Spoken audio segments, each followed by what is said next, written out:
どうも、きつね丸です。今日はですね、イヤーファン様よりイヤーファンクリップ2を、レビュー用に提供していただきました。ただ正直イヤーファンクリップ2はもういろんなチャンネルがすでにレビューされていますので、比較動画なんかも結構上がってますよね。ですので、うちのチャンネルでは後発組ということも活かしまして、時間をかけてじっくりレビューした動画をお届けしたいと思います。特にメインのイヤホンとして使用しようと思っている方に対して、買い物に失敗したって思わないようたくさんの情報を詰め込みましたので、ぜひ最後までご覧ください。それではクラ活スタートです。それでは早速開封していきましょう。まずはビニールをいつも通り剥がします。ビニールをカットしたら、こちらから開けるようになってますね。こちら、蓋を開けて中のものを出していきます。これで全部ですね。イヤーファンクリップ2の、ユーザーマニュアルが入っているのと、いつもの保証関係の安全利用に関しての、紙ですね。で、こっちが、保証についての2年間まで延長するカードがついています。で、USB ケーブルは A2C が1本充電用についていますね。ここ C2C じゃないんですね。今だったら C2C にしていただいてもいいんですけど、そしてこちらが、イヤホン本体になります。ペリッと開けて、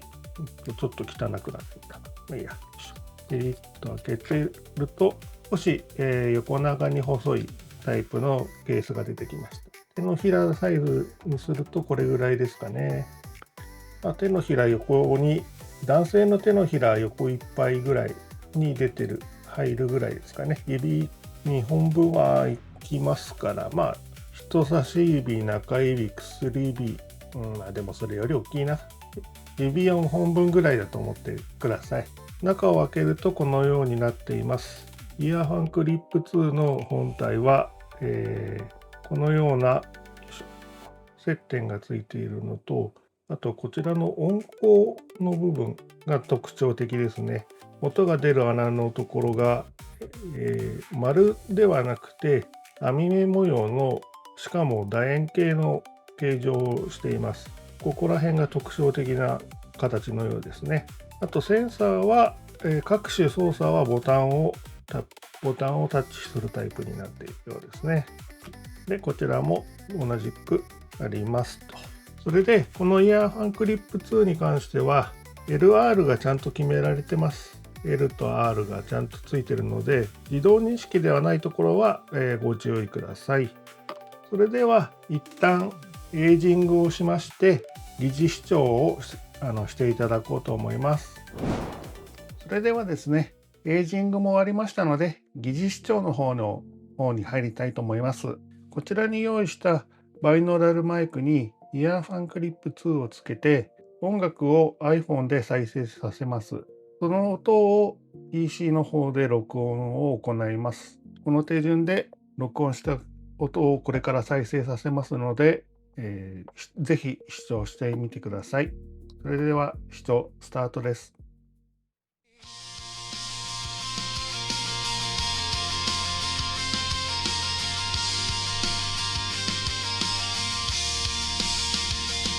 心の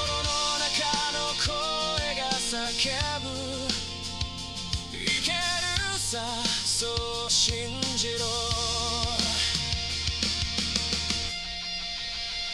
未来の灯火が僕らを照らすから負けないさ夢が消える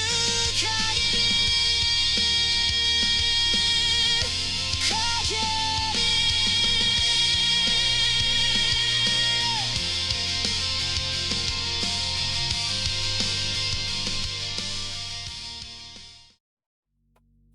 いかがでしたでしょうか。専用の部屋で収録しているわけではないので、生活音とか多少入っていたようでしたら申し訳ございません。そこら辺はご了承ください。それでは次はですね、ウォークマンを使いまして、LDAC 接続で疑似視聴をしていただこうと思います。それでは聞いてください。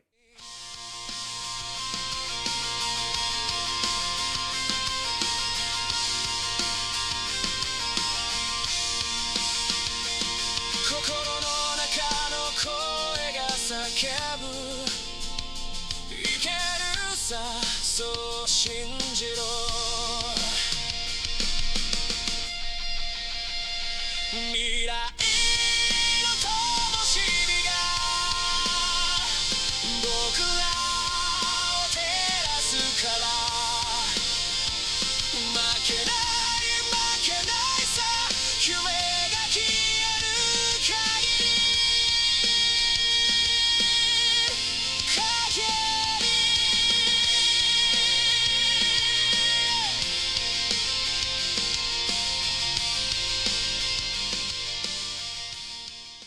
限いかがでしたでしょうか。LDAC にしたことによって非常に音質改善を見られたなっていう私の印象です。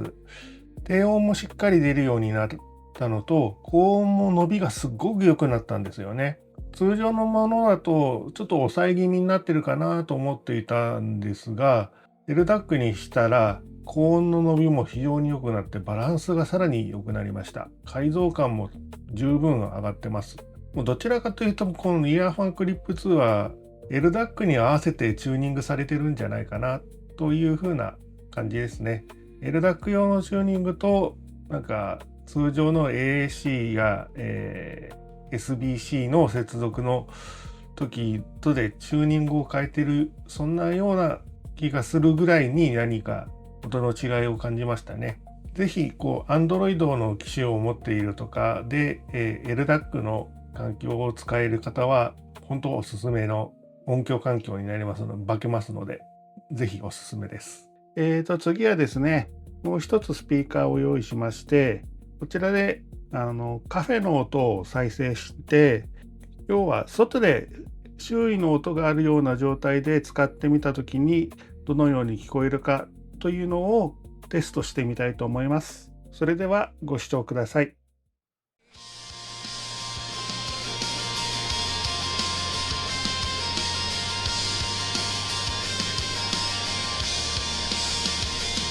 心の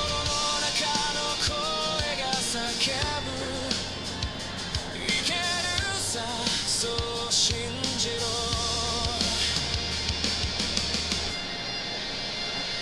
未来の灯火が僕らを照らすから負けない負けないさ夢が消える限り限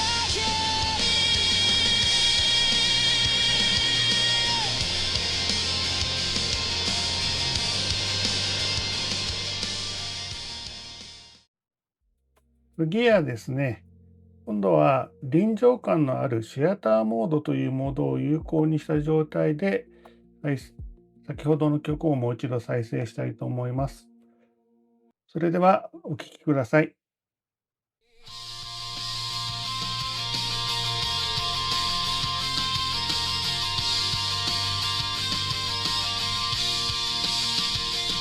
心の中の声が叫ぶいけるさそう信じろ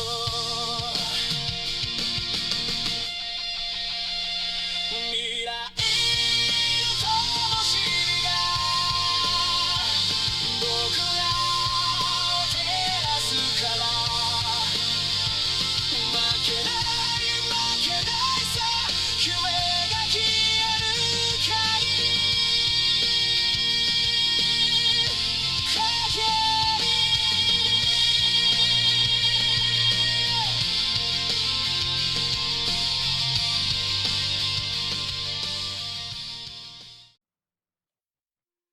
はい、次はですね、今度はマナーモード。これはヘッドホンを音量を素早く下げて音漏れを減少させるとともに周囲環境をよりよく把握できるようになるっていうモードですね。こちらのモードを試してみたいと思います。それでは視聴してみてください。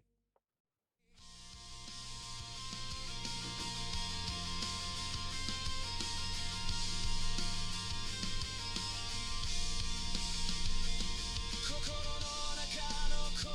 が叫ぶいけるさそう信じろ未来の灯火が僕らを照らすから負けない負けないさ夢が消える限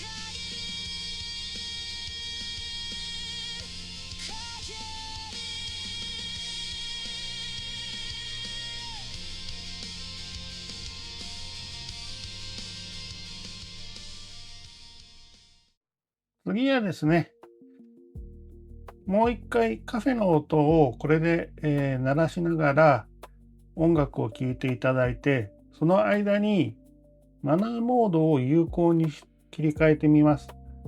それによって周囲の音がどのように、聞こえるようになるかっていうのを、確認してみてください。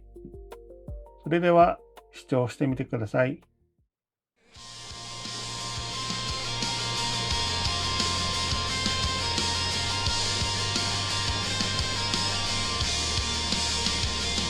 心の中の声が叫ぶいけるさそう信じろ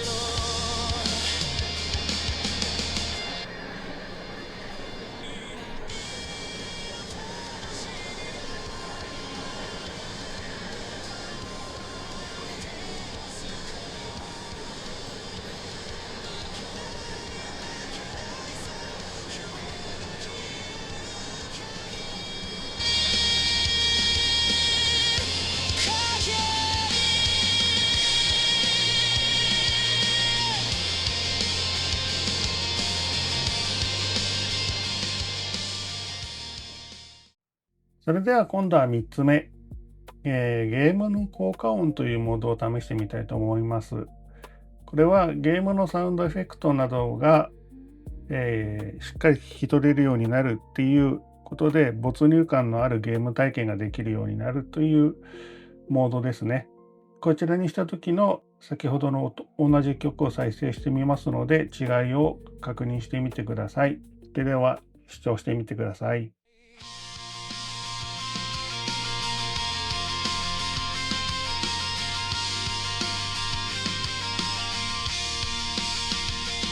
心の中の声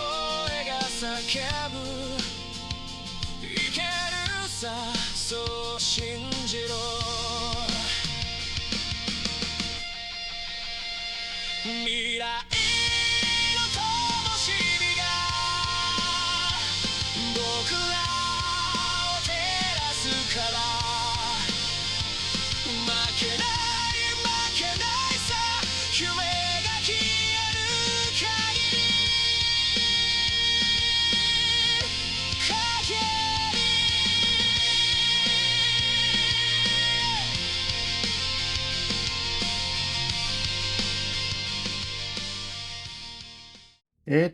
これで疑似視聴の方は一通り聞いていただきました。どのような感想でしたでしょうか。そうですね。通常の音は非常に質が良くて、低音もまあまあしっかり出てますし、高音域も非常に気持ちよく出てます。ただ、高音域は刺さらない程度に抑え込まれてはいるので、若干物足りない部分は私的には感じています。低音は確かに出てるんです。出てるんですけれども、重低音っていうほどの低音にはなっていません。これは他の重低音を売りにしているモデルと比べると物足りなさを感じるかもしれません。ただ、張り合うのはそこのモデルじゃないんだろうなっていう感じですね。バランスの良さが非常に際立つ、そんなイヤーカフ型のイヤホンになってますね。で、シアターモードに関してですけれども、非常に臨場感が上がったっていうのは分かります。複雑な音がたくさん鳴るような場面でも、それぞれの音の、解像感が上がっていて、ぐちゃぐちゃしない、それぞれの個別の音に聞こえるっていうところで、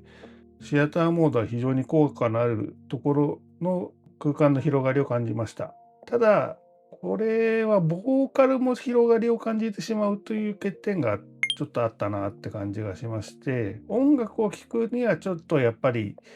向かないかなっていう気はしましたね。ただ、臨場感と音の解像度は非常に良くなってたってイメージはあります。で、マナーモードに関しては、カフェの音、マナーモードだけで聴いていただいたモードと、カフェの騒音の中音楽を聴いている中でマナーモードを有効にしたっていうパターンを視聴していただきました。で、確かにマナーモードを有効にするとふっと外の音が入ってくるんですね。カナル型イヤホンのヒアスルーとかそういった外音取り込みモードみたいなモードとはちょっと違うんですけれども、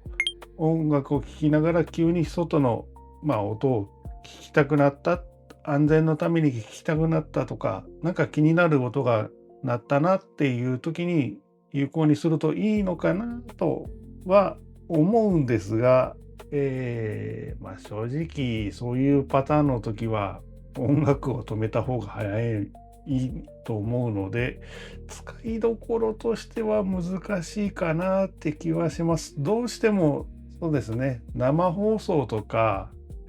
生配信しているものを聞いていて、止めたくないなっていう時に使うといいのかもしれませんね。で、ゲームの効果音ですが、正直私にはこれがゲームに有効なのかはよく分かりませんでした。低音と高音が強調されてるなってイメージはあったんですが、それがどう活かされるかまではちょっとすいません。私の方ではちょっと判断できなかったですね。全体的な音質としては非常に高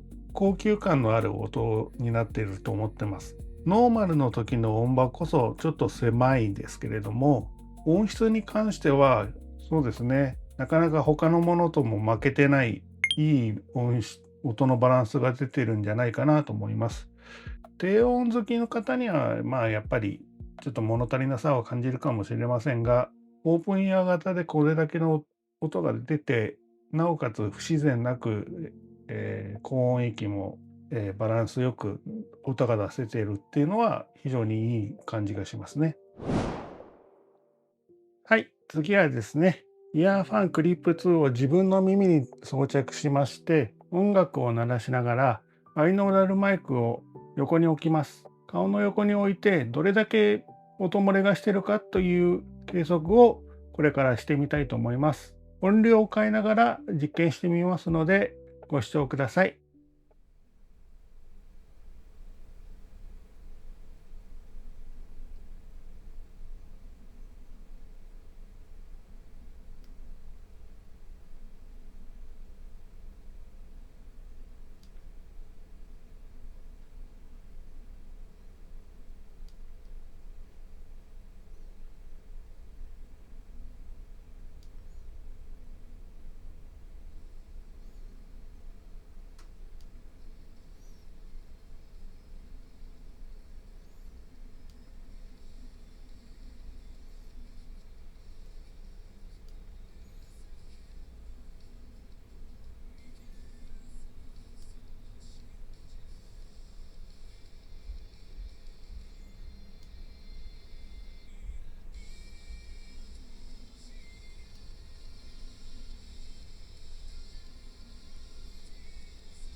音漏れのチェックいかがでしたでしょうか。だいたい数字的には5か4、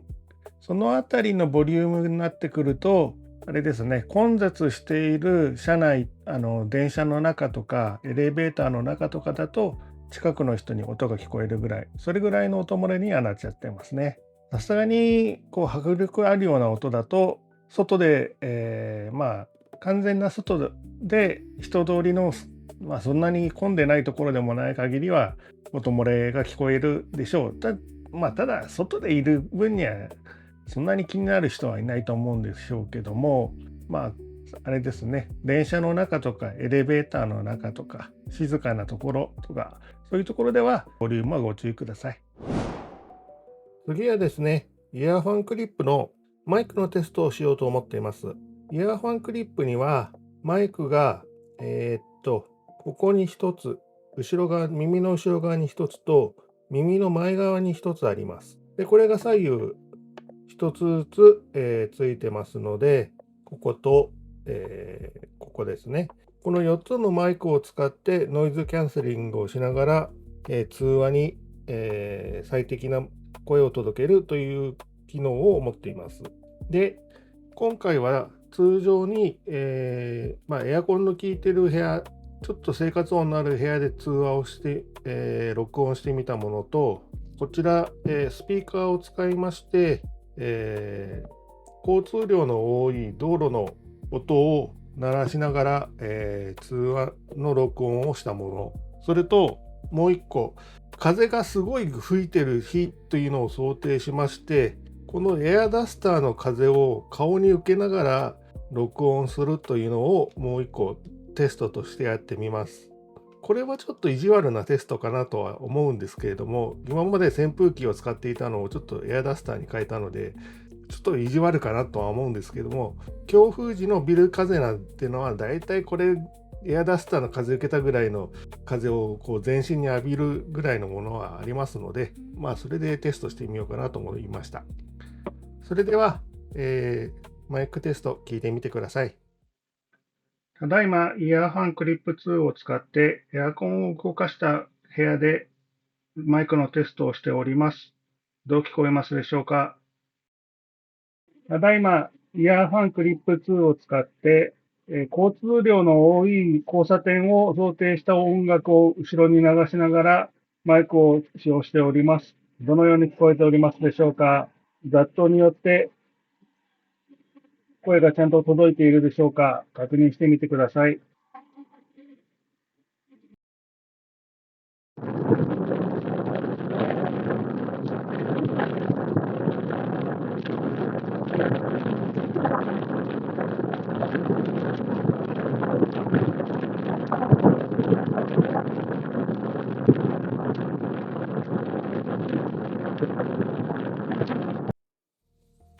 いかがでしたでしょうか？通常のエアコンの効いた部屋はもちろんのこと、交通量の多い、雑踏の中でもしっかりと、マイクの音は拾っていましたね。多少やっぱりノイズキャンセリングの音が入ってというか、ノイズキャンセリングによって音が変化しているのは感じられましたが、それでもしっかりとした声が相手に届くような、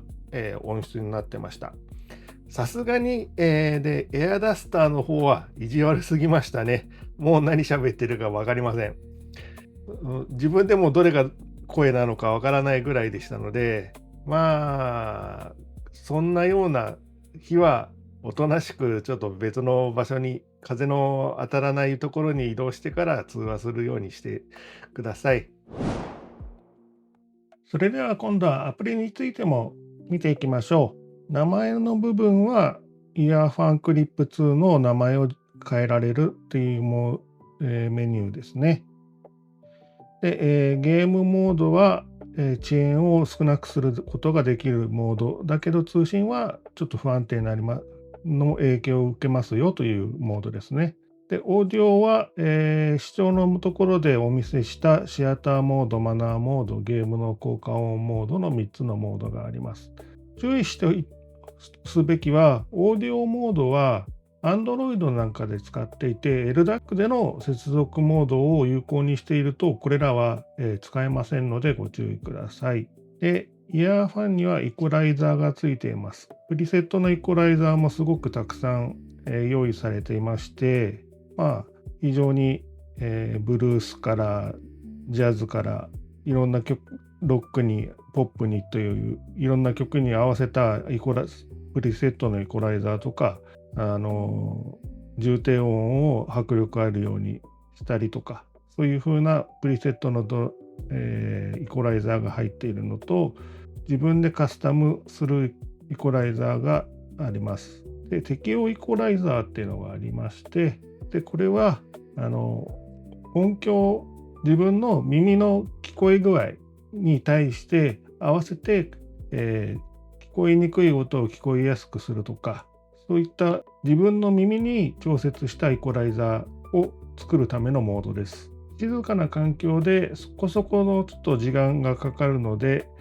これを設定するときはご注意ください。で、キーのカスタマイズ。ここも結構重要なところでして、このボタン、イヤーファンについているボタンの、操作のカスタマイズをすることができます。例えばデフォルトですと、1回押すと音量を、左右で上げたり下げたりができて、2回パチパチっと押すと再生や一時停止ができます。で、3回押すと前の曲に行ったり次の曲に行ったりっていう操作ができます。で、長押しは標準は、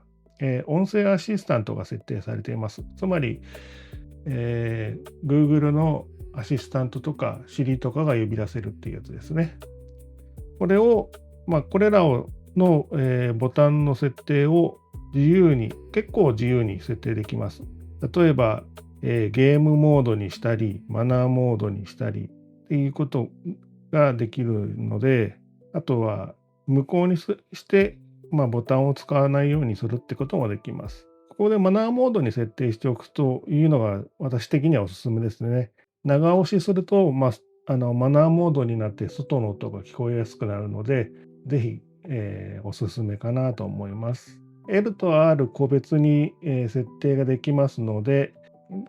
左右で違う設定にするってことも全然可能ですので、それを使っていろいろ設定をするといいと思います。あと、通話ボタン、電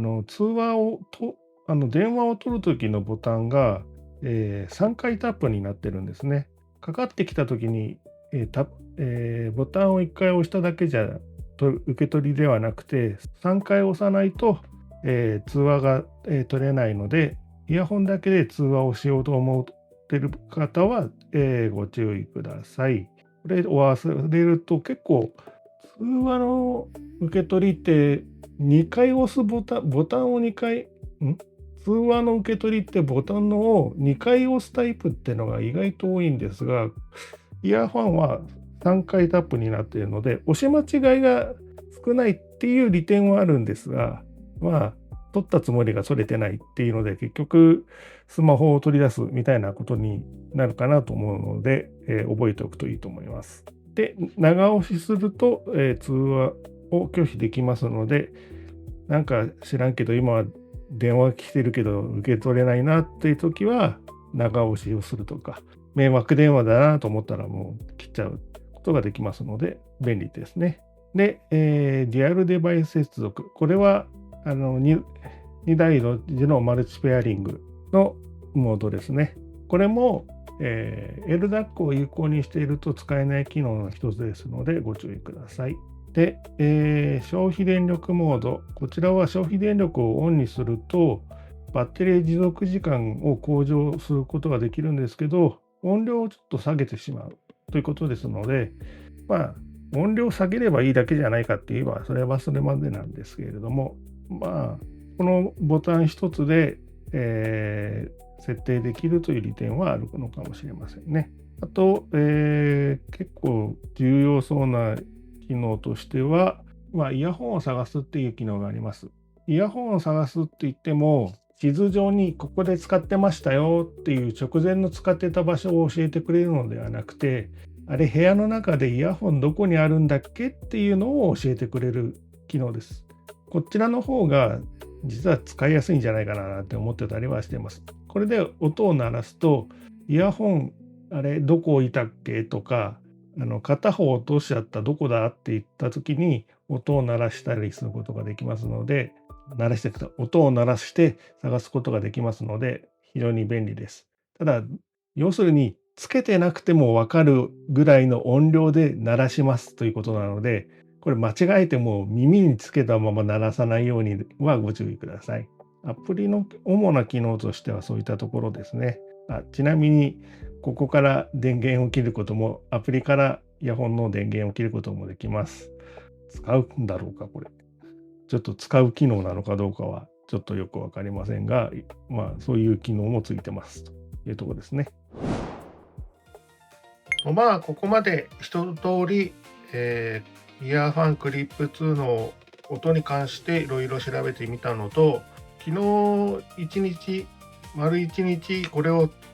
耳に装着して編集作業とか音楽、YouTube を見たりとかいろいろやってみたんですね。その結果思ったのは、これがぴったりが来るなって思う人は、ちょっと音にこだわっててオープンイヤーを使いたい人が、ウォークマンとか Android の端末を使って LDAC で聞いてみるっていうのは非常に、使い勝手というか音質的にもなかなか満足いくレベルになるのではないかなと思います。もちろんヘッドホンとかカナル型と比べるとどうなのっていうのはあるんですけれども、それと比べオープンイヤー型かつ、イヤーカフ型っていうことを考えるとかなり納得のいく音質になるんではないでしょうかね。あと通話にも非常にも使える範囲だと思います。普通の環境であればもう綺麗に音も取れますし、ノイズキャンセリングが強く入るような、騒音の中でもちゃんと自分の声だって分かる範囲で相手に伝えることができます。さすがに強風は意地悪すぎましたけれども、ああいう環境で通話しようと思うこと自体があまりないでしょうから、そこはあれはあくまでおまけだと思って、あそこができないのは当然だななんて思ってください。で、逆に合わないなって思う人はそうですね、低音を、とにかく求めるタイプの方にはちょっと合わないなと思います。重低音モデルではないですから、低音がそんなに響くかっていうと、音は出てますよ。出てるんですけれども、ズンズンくるような重低音になっているわけではないので、その辺は、差し引いて考える必要があります。それを差し引いても高音質なことには変わりないんですけれどもね。あと、外で使う分には確かに問題ないんですけれども、外は外でも、電車の中、公共交通機関の中とか、狭い空間、エレベーターの中とかそういうところで音楽を聴きながら楽しむっていう方にはあまり向かないかなっていうところですかね。というよりは、他の人の迷惑になるので、なるべく控えてほしいかなと思ってたりはします。結構やっぱり音漏れはするんですよね。これどうしようもないです。もう気候的にどうしようもないところなので、満員電車ぐらいにならなければある程度は音楽聴きながらでもそんな迷惑になるような音漏れはしないかなとは思うんですけれども、満員電車とかあとエレベーターに、ちょっとぎゅうぎゅうになるっぽい人の人数が乗るような状態になると、隣の人がなんかシャカシャカの音が鳴っているのが分かるなっていうところまでは聞こえてしまいます。この辺は、カナル型でもヘッドホンでも鳴らしてる人いるじゃんって言えばそれまでなんですけどね。そこら辺は、マナーの問題なのである程度は、お任せしますというか、個人の感覚にもよるのかなというところではありますが、私的にはそういうところで使うには向かないなと感じました。その辺を考慮して、このイヤーファンクリップ2を買うかどうか、考えていただくといいのかなと思います。クリップ型の音質がいいものを探して値段がそこそこのものを買うのであれば非常にいい選択肢です。というわけで、今回のクラ活はここまでとしたいと思います。また、次のクラ活でお会いしましょう。以上、キツネ丸がお送りしました。さようなら。